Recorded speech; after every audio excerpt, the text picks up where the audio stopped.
form. So part of the thing about stances is you work your legs out, work your leg strength, but also you don't want to be bobbing up and down when you're doing it. Going in between should not look like you're just walking in between stances. So there's a couple basic things to think about when you're going from stance to stance. So if you're starting in a front stance, and going to another front stance, keep yourself low, make sure you're bringing this leg in.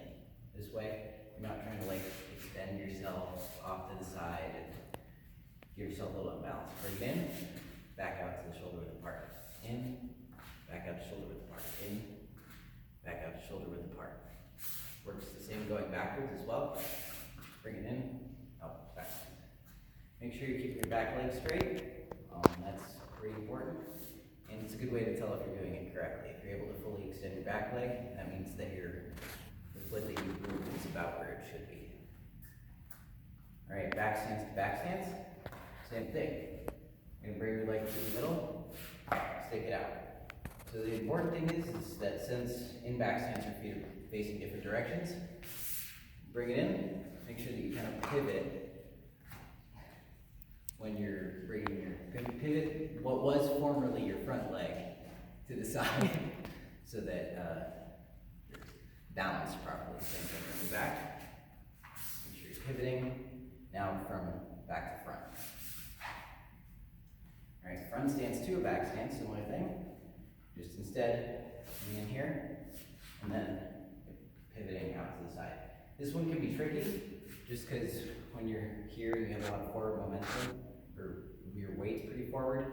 You don't want to keep that. So when you're doing this transition, you kind of want to make sure that your weight stays where it is, and your leg is the one that changes.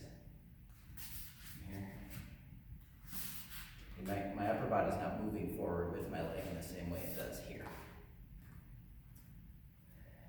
And then back stance to front stance. I'm here. This one, same thing, your weight moves a lot more forward. So it's overcompensating a little bit for where you are compared to the front stance one.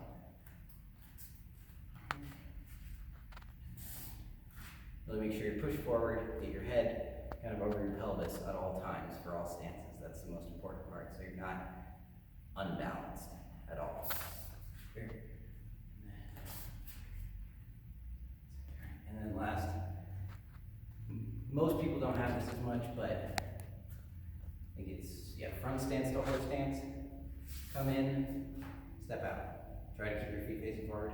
I'm not as good at not turning out as I should be, but the goal is both things are parallel, facing forward. So, and same thing with back stance too. It comes in, and then you move out. So, pretty much the general rule for a lot of these stance transitions is keep your head low. You gotta be going through the middle. Make sure you're going through the middle, make sure you know where your feet are, and make sure you know where your head is in relation to the rest of your body so that you're not gonna unbalance yourself as you move. If you don't bring this with you, you're gonna fall over.